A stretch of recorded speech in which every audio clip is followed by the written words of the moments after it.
following is a chapter reading by the Worm Audiobook Project. Please support the original author at parahumans.wordpress.com. Thank you and enjoy.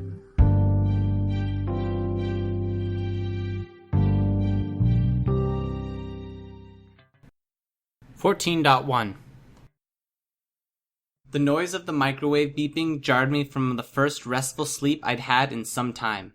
I moved my head, and my pillow moved in response. "Tried to tell them to stay quiet," Brian said, his voice low. "They're not the most considerate pair in the world." I mumbled something, and even I wasn't sure what I had intended to say. I'd been deep in the throes of some dream that felt strangely familiar, and I'd been pulled out of it quickly enough that I felt momentarily disoriented. I wiped at my mouth where I drooled a little, and was suddenly aware that Brian was there. I felt my face heat up as I realized I'd been leaning, and drooling, on his arm. Alec and Aisha were unmasked and rifling through the kitchen to find something to eat. Brian and I both spoke at the same time, with me mumbling something to the effect of, "Sorry, I must have fallen," before shutting my mouth. He waited, giving me a chance to talk as he wiped at the damp spot on his arm. Then finally broke the awkward silence with, "I'm glad one of us slept." "You didn't?" Not a wink. He did look tired, not just like someone who had spent the night sitting upright, but like someone who had just finished a swim from one edge of the bay to the other. "I hope I didn't keep you awake by leaning on you. Don't even know when I nodded off." "It wasn't you. I didn't mind. I was..." He searched for the word. Okay. Okay.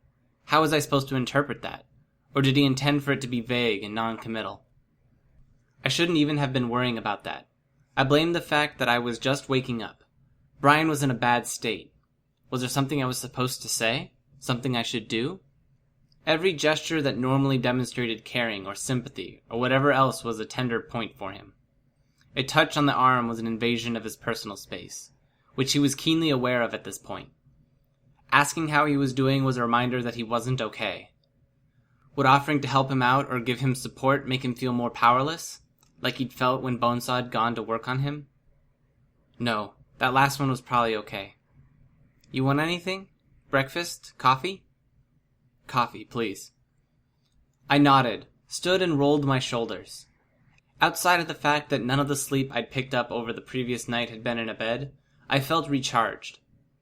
Scrapes and bruises I'd only been dimly aware of were gone, as were the more obvious, attention-grabbing injuries.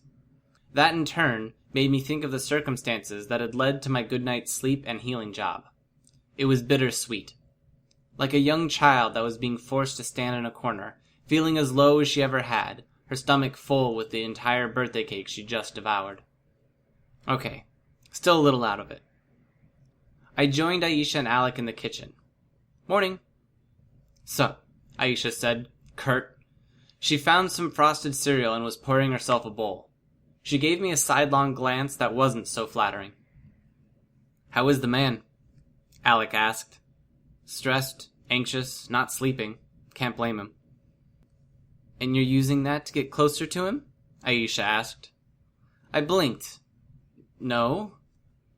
"Looked awful cozy," she replied. I glanced back in Brian's direction. He was standing at the window at the other side of the building, peering outside, his back to us. I drifted off. An accident. Trust me when I say I feel bad enough about doing anything to make him feel less than 100% comfortable when he needed rest. "Bet you $1,000 he didn't mind," Alex said. Aisha gave him a dirty look. "He's nice enough that he wouldn't want to disturb me, even feeling like he does right now. He must have gone out of his way to stay still." I didn't look at either of them as I filled the kettle the rest of the way and put it on the stove. "Sure," Alec drawled. In a more normal voice, he said, "But what I'm saying is he wouldn't mind. Now, it's been a little while, but there was a time when I had someone in my bed every night." "When you were with Heartbreaker," I said.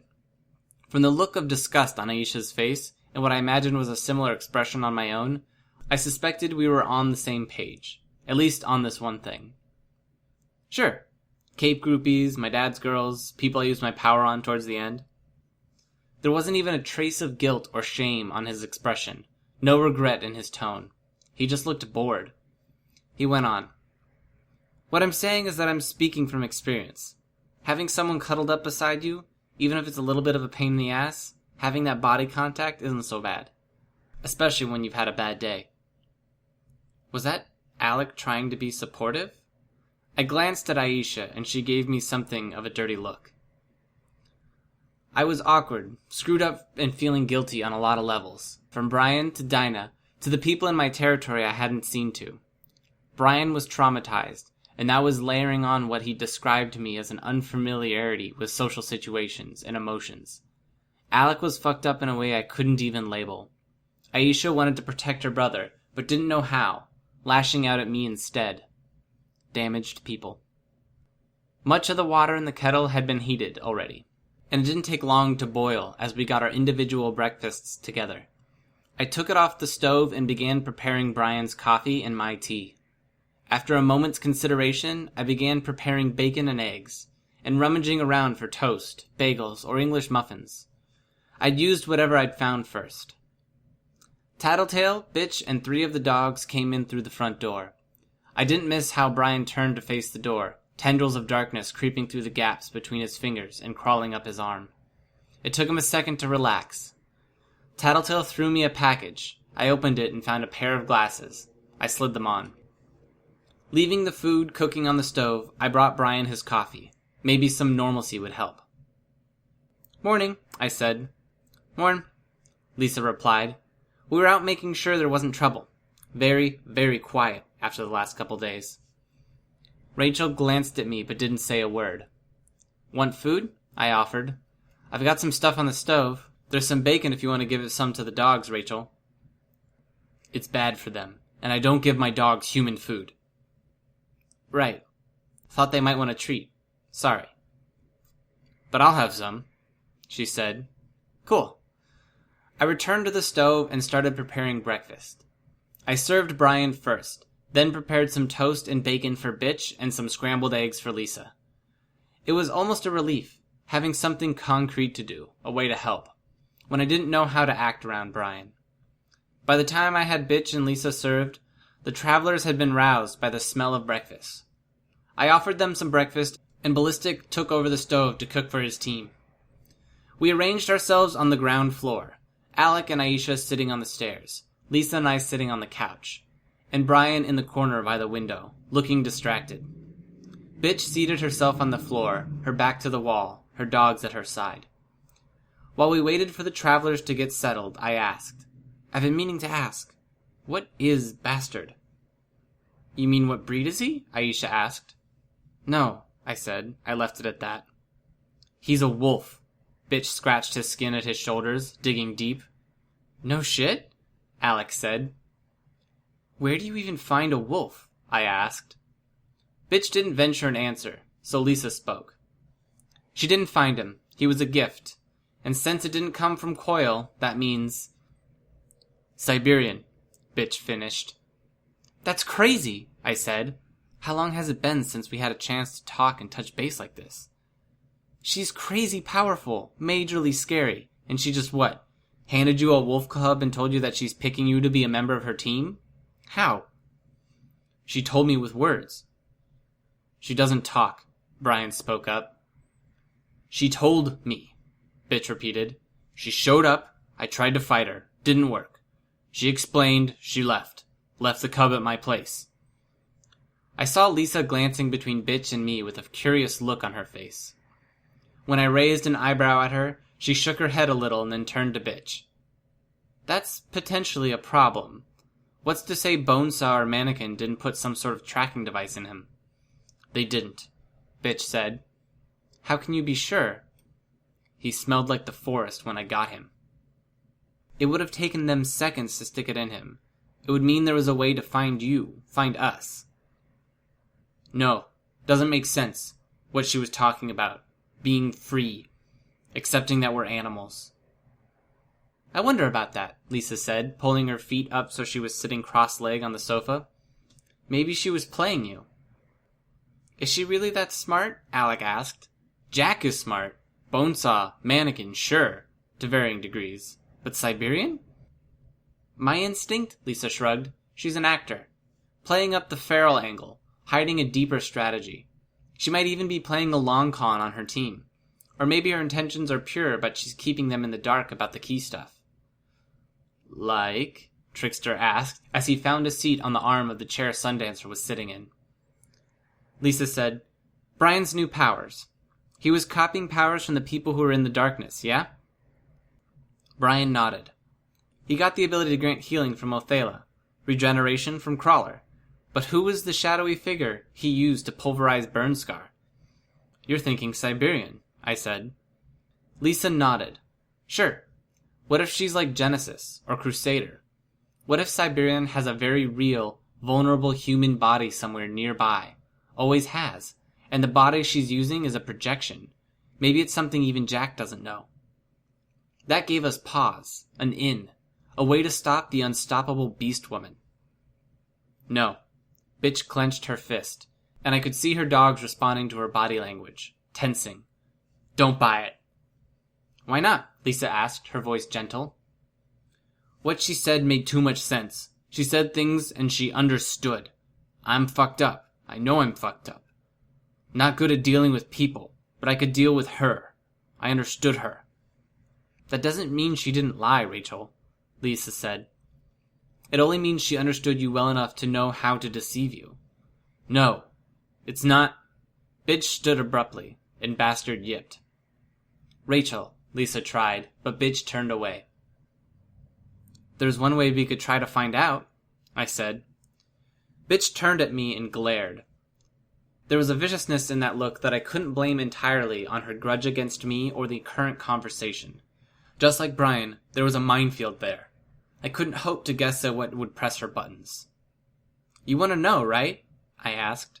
You wouldn't want to give her the benefit of the doubt if she was playing you. You assholes are saying I'm gullible. If Bitch had hackles, they'd be standing on end. Her fists were clenched at her sides, her feet planted apart, as if she was ready to start swinging, whistling for her dogs to attack at any moment. Hey, I raised my voice, answer the question.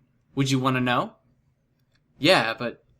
Then we get in touch with Cherish. We get an answer from her. She'd know. I'll get in touch with Coil then, Lisa said. She got up and headed into the room where she and Aisha had been sleeping. I focused on my breakfast, hurrying to finish it before it got cold. I'd been distracted by the conversation, and the cold toast was depressing. When I looked up from my plate, glancing at the others to double-check that they were okay, that I wasn't missing anything, I saw Bitch staring at me. You want more food? I offered. You mean what you said? About the food? I don't follow. Last night, you mean what you said? You'll have to remind me. You said something about doing the same thing for the rest of us that you did for Brian. She broke eye contact, looking down at Bastard. My fight with Brian. You heard that. She grunted.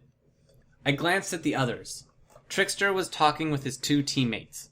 Genesis still elsewhere, and Alec and Aisha were talking. Alec was apparently demonstrating his power, making Aisha's fingers twitch. Brian looked on with a glower on his face, but I got the impression his attention was divided between that dialogue and my own discussion with Bitch. Yeah, I told Bitch. We've been over this. I really don't know how to make it clearer. If it came down to it, I'd risk my life to save yours. Why? I don't know if I can really say. You're my friend. We've been through a hell of a lot of crap together. We back each other up because we have to. You think I'd back you up? The question was a challenge, brusque, barely but not quite anger. Don't know. Does it matter? I glanced at Brian. He was paying attention to what I was saying.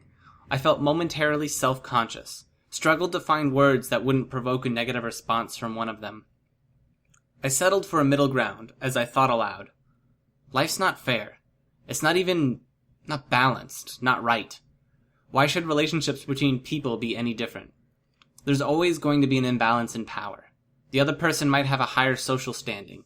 They might have money or more social graces. Isn't it better to stop stressing about quid pro quo and just do what you want or what you can? Words. Bitch dismissed me. Words, sure. I'll make it simple then. I consider you a friend. I'll help you when stuff goes down. And you, do whatever you think is right. Do what you want to do. I won't stress about it, and unless you fuck with me like you did when we fought Dragon, I'm not going to hold it against you. She set her jaw, clearly irritated at the reminder. Whatever. I'd needed to make my point. If she had been intending to give me a response, I didn't hear it. Lisa ventured back into the room, and all eyes turned to her. She held her hand over the lower half of the phone. For those of you who haven't been in contact with Coil, we ended up locking Cherish in the overturned boat's hold in Boat Graveyard. She's there now, with food and water, totally isolated, several layers of confinement, including but not limited to chains. She wants to strike a deal in exchange for details on Siberian and the Nine. Letting her go? No, Brian said. Not what she wants. She just wants a chance to talk to us. Lisa looked at each of us in turn. 2 minutes to address us, and then she dishes out the dirt. Give us the location of the Nine, the details on Siberian, and answers to any other questions. Nothing saying she'll tell the truth, Alex said. And she's in a position to say stuff that could create doubt or tension in our ranks, Trickster pointed out. True, Lisa conceded. But here's the thing.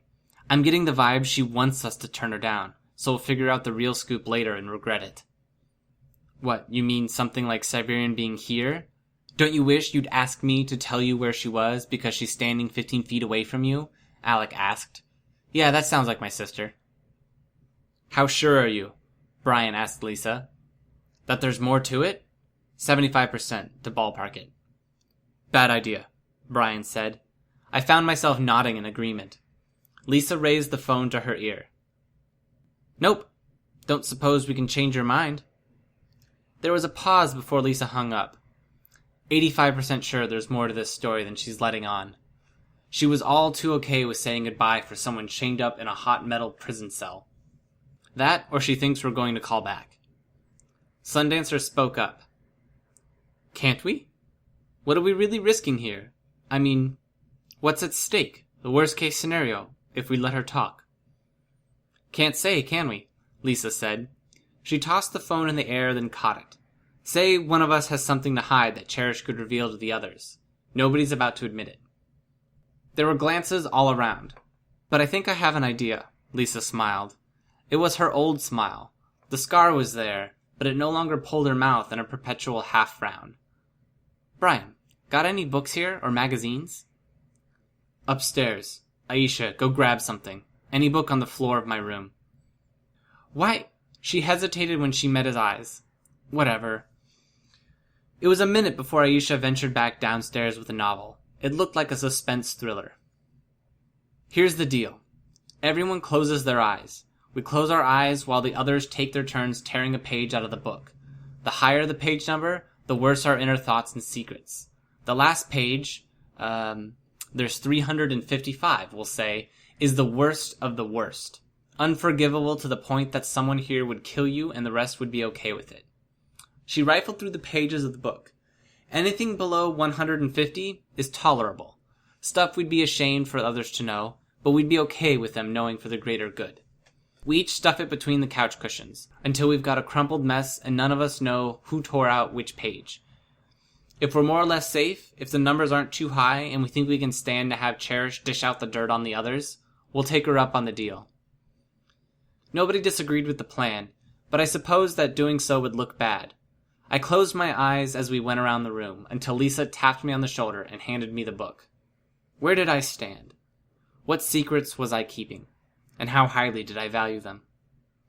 I had my deal with Coil, with the real possibility that I might wind up his adversary. Lisa knew that, as did Brian, but the others didn't. I suspected that Aisha could be convinced to roll with it when Brian did, so long as we didn't push too hard. Alec and Bitch would go with the majority. The Travelers, they had other stakes in this. That was more dangerous. 160. I tore it out and stuck it in the couch, sat down and handed the book to Lisa. It took another minute for the rest to decide. So, in order, 26, 122, 140, 141, 155, 160, 175, 222, and 325.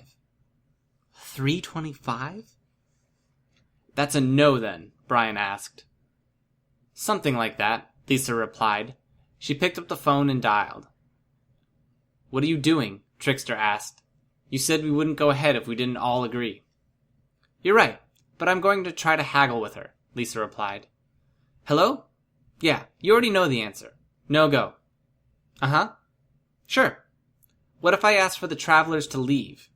You could address the rest of us. You and I both know you're doing this to sate your boredom than for any grander purpose. There was a pause. Good. Lisa put her hand over the mouthpiece. Does that really work? Trickster asked. What if we wanted to keep stuff from you? She could tell you while we're out of the room. Do you want to keep anything particular from us? He shook his head. But how do you know your teammates didn't pick the high numbers? I don't, Lisa flipped through the pages. But just going by what I know of our group, I think our team is going to be more concerned about what outsiders think. You guys are going to be more concerned about what your teammates think. Am I wrong? Nobody spoke. We could do another blind vote, she suggested, in case anyone wants to say they're not cool with these new terms. Speaking as the person who took 222, I really don't care all that much, Alex said. I picked a higher number because I thought it would bother these guys. I figure my team knows enough. Exactly as I said before, Lisa said. Anyone else have any major objections? I shook my head. I could deal with the team knowing about my plan, if things went south. They'd find out anyways. The travelers made their exit. Shatterbird came inside to stand guard by the door, and the rest of us settled down. Lisa dialed and put her cell on speakerphone. It rang twice before Cherish answered. Finally, her voice came through the line. Your 2 minutes start now, Lisa spoke. I should get 4, since I'm dealing with only one group. 1 minute, 55 seconds, Lisa replied. Where should I start? Hey, little brother, want me to tell them the sort of things you really did when you were back home? It's sort of tedious, Alec replied. I wonder, rape culture is a funny thing. People gloss over some pretty shitty, creepy, wrong behavior, little brother, when they know the person in question. But you raise the reality of what they're doing, and it's a whole lot harder to shrug it off. Rape. It was a loaded word, but Cherish was right. She was a horrible person, to be sure, but she was right. Did I really want to face what Regent had done before we knew him? Rape, murder. He said this very morning, that he'd done what he did because he'd been young. But that was just an excuse. The deeds were still done. The consequences very real. You really want to talk, Cherry? You've done what I've done many times over. I'm not pretending anything. I am what I am. I don't put on a facade, Cherish retorted. That's a blatant lie. If you showed your true nature to the world at large, your face would be too ugly to look at. Ouch, Cherish layered on the sarcasm. Don't think I don't know you're trying to do. You're delaying me, so I have less time to work with. Why don't I get started? Let's talk about your first kill. Gang member, a kid. You used him to kill his boss, his older brother, in fact. Because Daddy wanted you to. Then Dad ordered you to kill him. But you didn't make it fast, did you? You made him stab himself with a fork, over and over and over. Keeping in mind that I was hanging out with you and the dirty old man and our brothers and sisters. Nature and nurture, I was kind of fucked on both fronts. It was a matter of self-preservation to keep you guys entertained, and that was the sort of thing you liked. Sorry, like. Present tense. Maybe. And the drugs? When Daddy had you practicing your powers, you hijacked a few people at a time, used their bodies to get high with no consequences for you. You threw orgies for yourself. Again, I was a kid. How much does that excuse? There was a pause. I looked at Alec and he rolled his eyes at me. Was he like Brian? His emotions buried deep inside? Or were they simply not there? What about Darkness Boy? Want to talk about what happened yesterday? I clenched my fists. Lisa raised a hand, telling me to stop. You're running low on time, Cherry, Alex said. I'm happy for the chance to talk. Bonesaw's alive, you know. She has hands borrowed from Mannequin. She's plotting what she's going to do to Gru. Think about that. She's going to take him apart and it'll hurt worse the second time around. because she's making this sort of thing a matter of personal pride. She's thinking about it, daydreaming on the subject, and she's smart enough cookie that she'll figure it out. Brian turned his back on the phone, staring out the window. I wanted to reach out to him, to help ease the weight that idea must have set on his shoulders, somehow. Bitch, you know Skitter's going to betray you again. Look at her. She prides herself on being smart, and you know the best way for someone to make themselves feel smart? They make others look stupid, and you're the stupidest person she has access to. I tensed. I would have been lying if I hadn't said I hadn't seen something along these lines coming, but it ultimately depended on Bitch's reaction. I fucking hate people who try to manipulate me, Bitch growled. Next time I see you, I'm knocking your teeth in. There was a pause. Oh well, Cherish said. And your time's up, Alex said. So now's the point where you fuck us over and don't say a thing. Why would I do that? I want you to deal with the 9. You killed Burnscar, didn't you? If you dealt with Siberian, life would be a lot easier for me. So we're right, Lisa leaned forward. There's a weakness. She has a real body somewhere. She does. Right now it's actually not too far from you. 15 feet away. I remembered Alex's joke. Near that hole the Endbringer made, Cherish said. Both of them, the real Siberian and the body. You know what she looks like? He, a man, middle-aged and older, unkempt, doesn't eat much, probably thin. That wasn't what I would have expected. Right now, Siberian's chasing down one of the candidates. She's taken on the next round of testing. Simple test. Hunt them down, and if she catches you, you fail. She eats you alive as punishment. Wonder how many she can knock off before you take him down. If you take him down. Who's she after? We gotta know. No, you don't. Way I figure it, you go into the fight blind. You still stand a pretty good chance of offing her. No skin off my back if a few of you die in the process. You need enough of us alive to deal with the rest of the 9. Maybe. Cherish taunted us with her tone. But shouldn't you hurry? The hero is going to die. It was Panacea or Armsmaster. Both were complicated. Panacea wouldn't be able to defend herself, but Armsmaster was a whole mess of complications. We hurried to get suited up. My mask in ruins, I wrapped a scarf around my lower face and covered it with bugs. I drew them around my eyes to hide the frames of my glasses. As I finished up, I glanced at Bitch. Her knuckles were white, her posture rigid. She was pissed. I made sure I had all my gear, then joined the rest in filing out.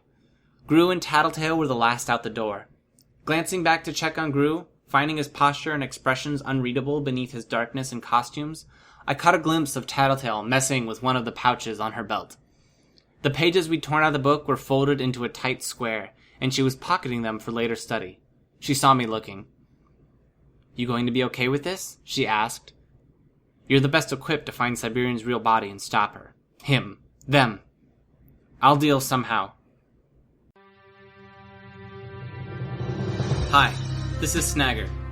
You just finished listening to a chapter from Arc 14, Prey, from the web serial Worm by Wildbow. This production is brought to you by the Worm Audiobook Project. If you would like to know more about us or to volunteer your own services, please check us out at audioworm.rein-online.org. You can download or listen to every chapter directly from our site, or you can find us on iTunes or any podcast app under Worm Audiobook. Thanks for listening.